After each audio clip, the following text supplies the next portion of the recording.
अपने विचारों पर ध्यान दो क्योंकि वह तुम्हारे शब्द बनेंगे। अपने शब्दों पर ध्यान दो क्योंकि वह तुम्हारे कर्म बनेंगे। अपने कर्मों पर ध्यान दो क्योंकि वह तुम स्वयं बनोगे। गलती उसी से होती है जो मेहनत से काम करता है। निकम्मों की जिंदगी तो दूसरों की बुराई खोजने में ही खत्म हो जाती है।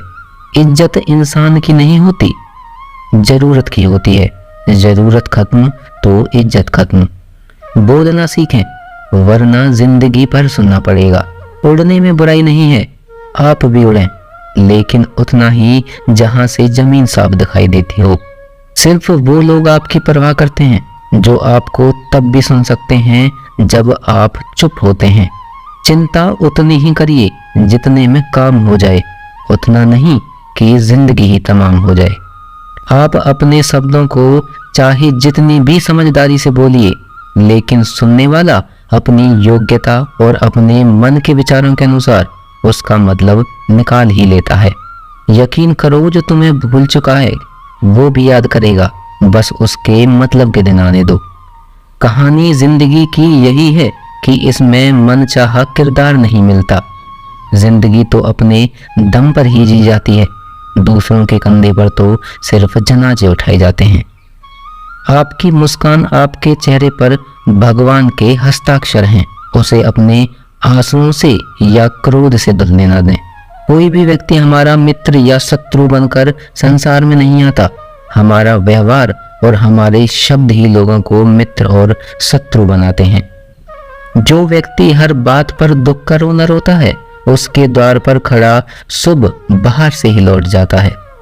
जिसके पास उम्मीद और आस है वह जिंदगी के हर इम्तिहान में पास है। हर कोई अपना नहीं होता और यही सच है। कितने अजीब हैं जमाने के लोग, खिलौना छोड़कर जज्बातों से खेलते हैं। महान दिमाग विचारों की चर्चा करता है, औसत दिमाग घटनाओं की चर्चा करता है और छोटा दिमाग लोगों की चर्चा करता है। अहंकार न पालिए जनाब, वक्त के समुंदर में कई सिकंदर डूब गए। इन 5 जगहों पर हमेशा चुप रहना सीखिए। पहला, जहां आपके शब्दों की कोई कीमत नहीं। दूसरा, जहां बोलने के बाद आपको पश्चाताप न करना पड़े। तीसरा, अगर आपके बोलने से किसी का दिल दुखता हो। चौथा, अगर आप गुस्से में हैं, क्योंकि इंसान गुस्से में बिना कुछ सोचे समझे कुछ भी बोल देता है। और पांचवा है, जहां आपको समझदारी से कोई सुनने वाला ना हो। किसी को कष्ट देकर अगर तुम्हें भी कष्ट होता है तो समझ लेना तुम्हारी आत्मा में परमात्मा विराजमान है। सिर्फ सुकून ढूंढिए, जरूरतें कभी पूरी नहीं होती। जिंदगी में सारा झगड़ा ख्वाहिशों का है, ना तो किसी को गम चाहिए ना किसी को कम चाहिए। जिसके इरादे हमेशा साफ होते हैं, कई बार लोग उसी के खिलाफ होते हैं। जो तुमसे तंग आ जाए उसे छोड़ दो, क्योंकि बोझ बन जाने से याद बनना बेहतर है। झूठ की खरीदारी ज्यादा दिन तक नहीं टिकती, एक सच ही अंत तक साथ देता है। किसी इंसान के आज को देखकर उसके भविष्य का मजाक मत उड़ाओ, क्योंकि इस समय में इतनी शक्ति है कि वह कोयले को भी धीरे धीरे हीरे में बदल देता है। समय जब फैसला करता है तो गवाह की जरूरत नहीं पड़ती। इंसान का काम तमाम करने वाला शब्द है कल करूंगा। ना तो अधिक बोलना अच्छा है, ना ही जरूरत से ज्यादा चुप रहना। जैसे बहुत अधिक वर्षा होना भी अच्छा नहीं और बहुत अधिक धूप भी अच्छी नहीं होती। विचार कीजिए, हमारा जन्म हमारी मर्जी से नहीं होता और ना ही हमारी मृत्यु हमारी मर्जी से होती है। तो इस जन्म मरण के बीच में होने वाली सारी व्यवस्था हमारी मर्जी से कैसे हो सकती है? जिंदगी में हर मौके का फायदा उठाओ, पर किसी की मजबूरी का नहीं। अगर जिंदगी मौका देती है तो धोखा भी देती है। जिंदगी की सबसे अच्छी दवा है जिम्मेदारी। इसे एक बार पी लीजिए साहब, जिंदगी भर थकने नहीं देगी। जीवन में प्रयास सदैव कीजिए, लक्ष्य मिले या अनुभव दोनों ही अमूल्य हैं। जिंदगी में तकलीफें तो हवा के झोंकों से होती हैं, जो आती हैं और चली जाती हैं, पर यह जब जब आती हैं तो सभी का नकाब उतार कर जाती हैं। जो आपने सोचा है जरूरी नहीं कि वो मिल जाए, मगर जो भगवान ने सोचा है वो आपको जरूर मिलेगा। इंसान कर्म करने में अपनी मनमानी कर सकता है, मगर फल भोगने में नहीं। अपना वो होता है जिसके साथ बातें खुलकर की जा सके, ना कि संभल कर।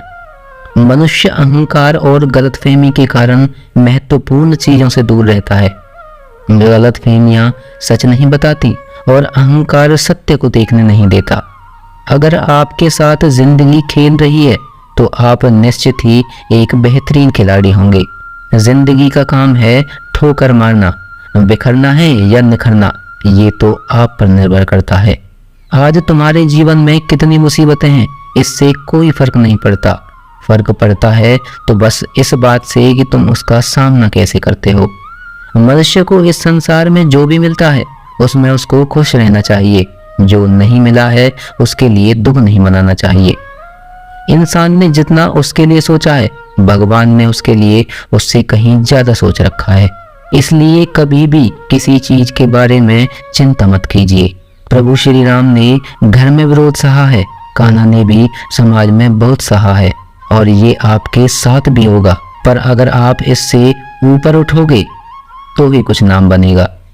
दूसरों पर निर्भर रहने वाले लोग कभी कुछ नहीं रह पाते। इसलिए इस लायक बनिए कि आपकी इच्छाओं को आप स्वयं पूरा कर सकें।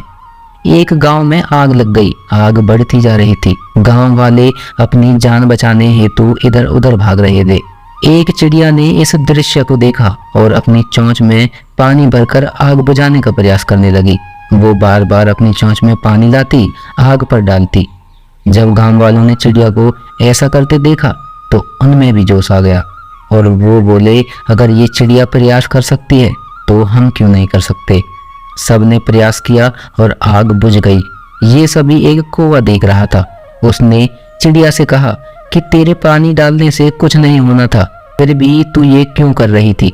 चिड़िया ने कहा, मेरे पानी डालने से कुछ हुआ या नहीं हुआ, लेकिन मुझे गर्व है कि जब इस आग के बाद बात होगी तो मेरी गिनती भी आग बुझाने वालों में होगी, तेरी तरह तमाशा देखने वालों में नहीं। एक बार एक किसान अपने खेत में काम कर रहा था। खेत में काम करते करते किसान की घड़ी गुम हो गई। कुछ साल पहले यह घड़ी किसान को उसके पिताजी ने दी थी, इसलिए वह घड़ी उस किसान के लिए बहुत कीमती थी। अब किसान सब काम छोड़कर घड़ी ढूंढने लगा, लेकिन बहुत देर होने के बाद भी वह घड़ी उसको नहीं मिली। तभी किसान ने पास में खेल रहे बच्चों को बुलाया और उसने कहा, बच्चों, इस खेत में मेरी घड़ी गुम हो गई है। मैं बहुत देर से ढूंढ रहा हूँ। तुम में से जो मेरी घड़ी ढूंढेगा, मेरी मदद करेगा, मैं उसे एक इनाम दूंगा। इनाम के जोश में सब बच्चे उस घड़ी को ढूंढने में लग गए। लेकिन इतने बड़े खेत में छोटी सी घड़ी ढूंढना बहुत मुश्किल काम था। कुछ घंटों के बाद सब बच्चे जाने लगे। किसान ने भी अपनी उम्मीद छोड़ दी थी और घर जाने की तैयारी कर रहा था। आखिरी में एक बच्चा किसान के पास आया और बड़े शान से कहा कि सब बच्चे घर चले गए, बस मुझे थोड़ी देर और घड़ी ढूंढने दीजिए। किसान ने कहा, ठीक है, मैं कुछ देर बाद आता हूँ, तुम देखो जब तक की घड़ी मिलती है या नहीं। किसान जब 20 मिनट बाद आया तब बच्चे के हाथ में घड़ी थी। किसान आश्चर्यचकित हो गया और बच्चे से पूछा, इतनी जल्दी तुमको घड़ी कैसे मिल गई। बच्चे ने कहा, सब जा चुके थे, अब इतनी शांति थी कि मैं धीरे धीरे पूरे खेत में घूमकर आवाज सुनने लगा। जैसे ही शांति में मुझे आवाज सुनाई दी, मुझे पता लग गया कि घड़ी कहाँ पर है।